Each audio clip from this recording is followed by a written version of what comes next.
Hello friends, once again welcome to P and sports. तो दोस्तों, Eklavya model residential school यानी कि EMRS में कई वैकेंसीज़ यहाँ पे फ़िज़िकल एजुकेशन के लिए आई है। जो भी एप्लीकेंट्स, जो भी कैंडिडेट्स फ़िज़िकल एजुकेशन टीचर्स बनना चाहते हैं और फ़िज़िकल एजुकेशन की डिग्रीज़ जिनके पास हैं, उनके लिए एक सुनहरा अवसर Eklavya model residential school EMRS ने यहाँ पर दिया है। EMRS की वेबसाइट में कल 18 तारीख की रात को आपको ये वेबसाइट में देखने को मिलेगा कि इन्फॉर्मेशन बुलेटिन उन्होंने अपलोड किया है। इस बुलेटिन में क्या क्या चीज़ें ऐसी हैं जो डिस्क्लोज़ उन्होंने की हैं और कौन सी ऐसी चीज़ें हैं जो अभी डिक्लेयर नहीं हुई है, उन सब चीज़ों के बारे में मैं आपसे डिस्कस करने वाला हूं। तो पूरा वीडियो आप देखें ताकि किसी भी तरह के फॉर्म में गलती आपके ना हो और किसी भी तरह की असुविधा आपको फॉर्म भरते हुए या आने वाले समय में जो आप तैयारी करेंगे उसके लिए ना हो। तो सबसे पहले हम बात करते हैं कि नंबर ऑफ़ वैकेंसीज़ कौन सी हैं, कितनी हैं और किस तरह की वैकेंसी यहाँ पे EMRS ने निकाली है।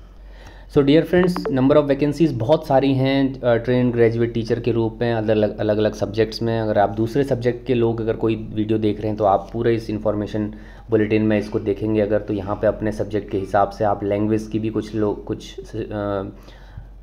भी कुछ ऐसी वैकेंसीज़ हैं जो आप यहाँ पे देख सकते हैं और कुछ अदर सब्जेक्ट्स भी हैं जो आप यहाँ पे वीडियो को पॉज करके देख सकते हैं। तो मैं बात कर रहा हूँ फिज़िकल एजुकेशन के लिए PET मेल यानी कि 3rd नंबर पे अगर आप इसमें मिसलेनियस कैटेगरी में जो टीचर्स हैं उन ग्रुप B में लाई करेंगे।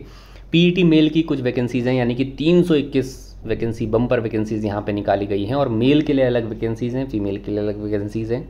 इसमें किसी भी तरह का जो है वो ओवरलैपिंग नहीं होने वाली है, तो ये एक अच्छी चीज़ है। जिसमें मेल हमेशा ये शिकायत करते हैं, लेकिन इसमें मेल की अलग से 321 जो है वो वैकेंसीज़ निकाली गई है। UR की 131 वैकेंसीज़ हैं, EWS की 32 हैं, OBC जो नॉन क्रीमी लेयर में आते हैं 86 हैं। ऐसे ही जो पूरा जो कैटेगरी वाइज अगर आप देखें तो SC ST सब चीज़ जो है यहाँ पे क्लियरली यहाँ पे दिखाया गया है। PET फीमेल में अगर आप देखें तो 345 वैकेंसीज़ यहाँ पे आपको देखने को मिलेंगी, जिसमें UR की अनरिजर्व की यानी कि जनरल कैटेगरी की 142 सीटें यहाँ पे हैं और EWS की 34।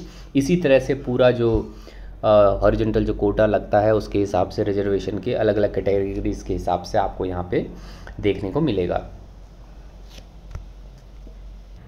दोस्तों, अब बात करते हैं एग्ज़ाम डेट्स क्या हैं, फ़ी डिटेल्स क्या है और एप्लीकेशन प्रोसीजर क्या है। तो एग्ज़ाम डेट जो है वो अभी यहाँ पे डिस्क्लोज़ नहीं किया गया है। आगे जो है वो date of examination will be notified on NESTS website, ये साफ तौर पे यहाँ पे दिखा गया है। तो डिक्लेयर वो बाद में किया जाएगा, लेकिन कुछ ऐसी चीज़ें हैं जैसे online submission of application form. आप इस फॉर्म को भरने के लिए अभी से आप जो है वो अप टू यानी कि 11:50 तक 18 अगस्त को यानी कि 18/8/2023 तक आप इस फॉर्म को भर पाएंगे, जो कि ऑनलाइन मोड में ही आप इसकी फ़ी को भर सकते हैं। ये साफ़ तौर पे यहाँ पे लिखा है। TGT के लिए आपको 1500 रुपये यहाँ पे करना होगा, ये साफ़ तौर पे यहाँ पे देखा गया है। तो अगर आप देखें तो फ़ीस आपकी 1500 हो गई। जो डेट है एप्लीकेशन फॉर्म की, तो उसमें ऑनलाइन आप इसको 18 अगस्त तक सबमिट कर सकते हैं।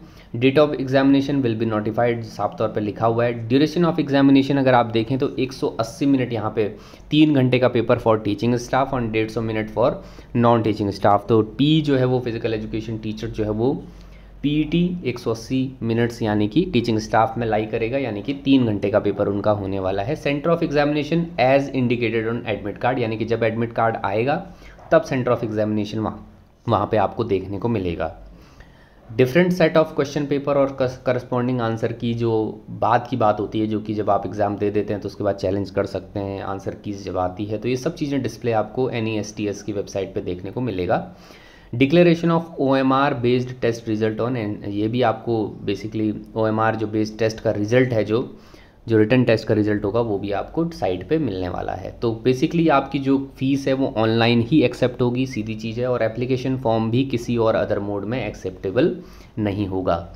No fees required to paid by candidate belonging to SC ST PWBD categories, यानी कि सिर्फ अनरिजर्व्ड और OBC कैटेगरी, खास तौर पे जो अगर हम नॉर्मल कैटेगरीज़ की बात करें, और भी कैटेगरीज वैकेंसी में आपने देखी होगी, लेकिन जनरली अगर हम देखें तो अनरिजर्व कैटेगरी यानी कि जनरल कैटेगरी कई बार जिसको कह देते हैं, और OBC जो अदर बैकवर्ड कास्ट है, उन लोगों को सिर्फ 1500 भरने की ज़रूरत है। उसके अलावा SC ST और PWBD जो है वो फिज़िकल जो डिसेबिलिटी वाले लोग होते हैं उनको, उन बच्चों को जो है वो किसी भी तरह की फ़ी सबमिट करने की ज़रूरत नहीं है। ये साफ तौर पे यहाँ पे दिया हुआ है। दोस्तों, अब बात कर लेते हैं कि पोस्ट डिटेल क्या है और लेवल ऑफ पे क्या है, यानी कि अगर आप सिलेक्ट हो जाते हैं तो कितना पैसा लगभग आपको मिलने वाला है कि सैलरी के रूप में। इसके बारे में अगर हम चर्चा करें तो ट्रेन ग्रेजुएट टीचर्स जो अदर सब्जेक्ट्स के हैं तो वो भी जो है वो ऑलमोस्ट सेम लेवल पे 7 लेवल पे उनको दिया गया है, बेसिकली सेम नहीं है, I am sorry. Other TGTs यानी कि मिसलेनियस पोस्ट के लिए, या जहाँ पे म्यूज़िक, आर्ट, पीईटी मेल और पीईटी फीमेल जो टीचर्स होंगे उनको जो है वो लेवल 6 में रखा गया है। अगर आप पे ऑफ मैट्रिक्स 7th पे के हिसाब से देखेंगे तो लेवल 6 में वो कंसीडर किए जाएंगे, जिसमें 35,400 उनकी बेसिक सैलरी होगी विद अदर अलाउंसेस, यानी कि उसके अलाउंसेस के एक्सक्लूड करके अगर हम बात करें तो इंक्लूड करके अगर हम देखें तो लगभग 50,000 के आसपास या 45 के आसपास जो हम कह सकते हैं कि स्टार्टिंग सैलरी आपकी होगी। और जो लेवल है बेसिक पे का वो 1,12,400 के पार वो जाएगा जब आप लंबे समय पे अगर ड्यूरेशन की बात करें तो लगभग लेवल 6 में यहाँ पे आपको रखा गया है। अगर आप डाउनलोड करेंगे गूगल पे जाके पे मैट्रिक्स को 7th पे के हिसाब से तो लेवल 6 में आप देख सकते हैं कि किस तरह से इंक्रीमेंट और कहाँ कहाँ आप वहाँ पे लेवल ऑफ पे में जाएंगे, तो ये यहाँ पे साफ तौर पे दिखा। अब बात कर लेते हैं मोड ऑफ एग्जामिनेशन की, जहाँ पे EMRS स्टाफ सिलेक्शन एग्ज़ाम जो है वो कंडक्ट कराएगा OMR based pen paper mode, यानी कि OMR से ही आपको जो सर्कल बनाने होते हैं पेन या पेन से बेसिकली पेपर पे, उसी बेस पे OMR बेस्ड पे ये रिटर्न पेपर होने वाला है।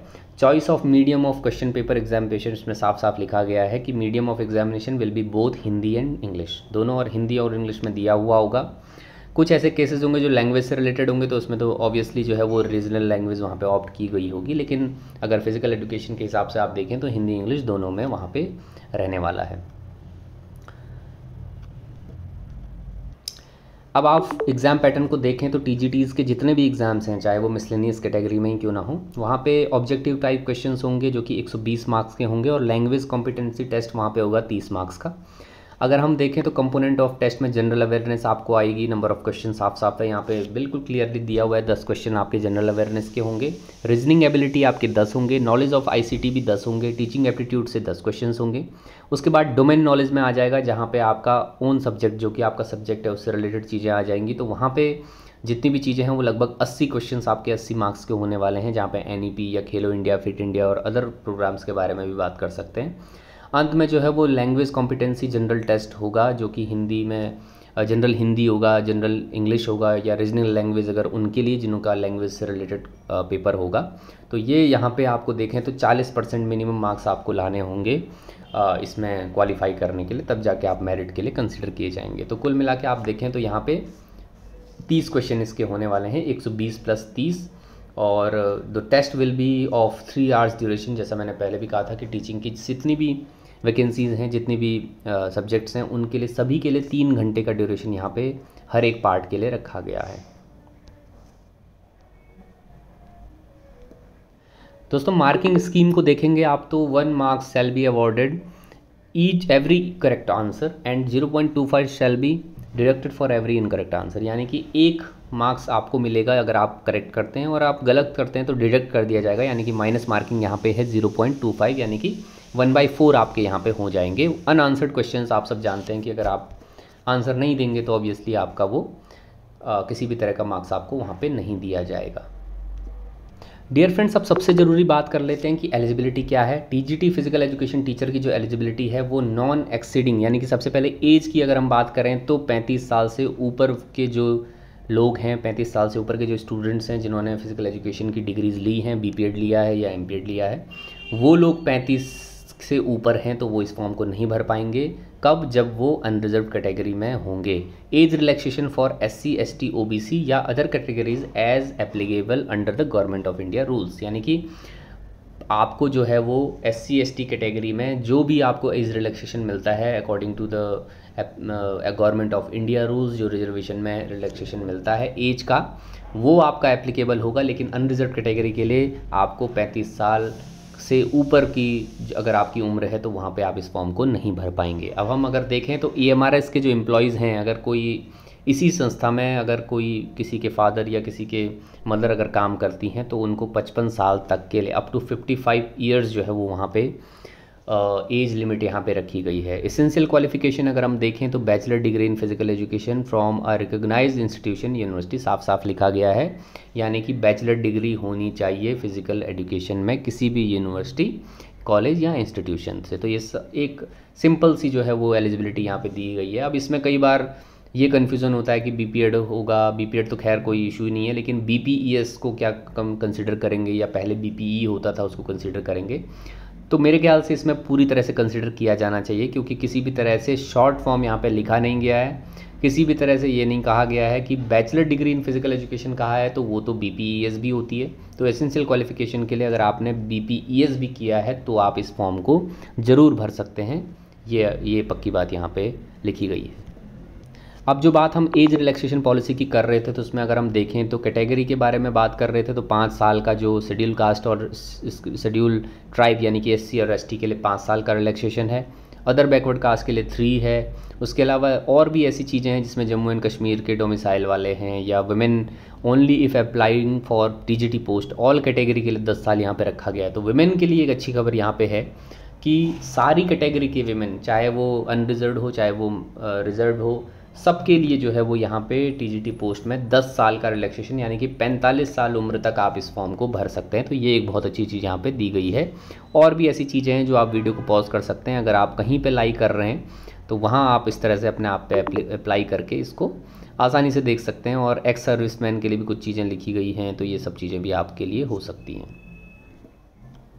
अब कई लोग कहेंगे कि सिलेबस क्या है इस एग्जामिनेशन का, तो as per the NESTS website में आपको ये सिलेबस भी दिया हुआ होगा। और हम ये कोशिश करेंगे कि जो हमारा इंस्टाग्राम चैनल है, अगर अभी आपने फॉलो नहीं किया है तो उसको फॉलो करो, ताकि इस तरह के जो सिलेबस हैं या इस तरह से डॉक्यूमेंट जो इंपॉर्टेंट होते हैं वो लगातार हम अपने इंस्टाग्राम चैनल में डालते रहते हैं। तो वो ऑफिशियल जो पी एंड स्पोर्ट्स का इंस्टाग्राम चैनल है उसको भी आप फॉलो करें, ताकि सिलेबस रिलेटेड या अदर कोर्स कॉन्टेंट रिलेटेड चीज़ें आपको वहाँ पर भी मिलती रहें।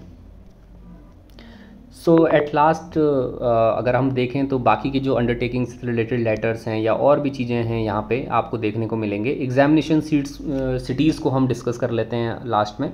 जैसे आप अगर अलग अलग स्टेट के हिसाब से एग्जामिनेशन सिटी आपको दिए गए हैं, अब ज़्यादातर जो है वो हर एक स्टेट में एक ही एग्जामिनेशन सेंटर दिया हुआ है, तो ये क्लियर ही है, ज़्यादातर नहीं, बल्कि जैसे मध्य प्रदेश की बात करें तो भोपाल एक ही दिया हुआ है, केरला की बात करें तो तिरुवनंतपुरम दिया हुआ है, और हिमाचल प्रदेश में देखें तो शिमला को ही दिया गया है, तमिलनाडु में चेन्नई को है, उत्तर प्रदेश में लखनऊ को है, उत्तराखंड में देहरादून है और वेस्ट बंगाल में कोलकाता है। तो हर एक स्टेट में एक ही एग्जामिनेशन सिटी, एग्जामिनेशन सेंटर यहाँ पे दिया हुआ है। सेंटर हो सकते हैं वेरियस हों, डिफरेंट हों, लेकिन एग्जामिनेशन सिटी जो है वो एक ही होगा। यानी कि एज एग्जाम्पल अगर पोर्ट ब्लेयर में अगर हो रहा है एग्ज़ाम, तो वहाँ पे सेंटर्स बहुत सारे हो सकते हैं, मे बी अगर नंबर ऑफ़ कैंडिडेट्स अगर ज़्यादा लोगों ने भरा हुआ उस हिसाब से, लेकिन शहर जो है वो एक ही यहाँ पे दिया हुआ है इसलिए पूरी लिस्ट में। तो फ़िलहाल यही चीज़ें आपको डिस्कस करनी थी। ये EMRS जो ये वैकेंसी है इससे रिलेटेड सारी चीज़ें लगभग मैंने डिस्कस की है। और भी अगर कोई मेरे से अगर कोई चीज़ें छूट गई हों या कोई ऐसी क्वेरी आपके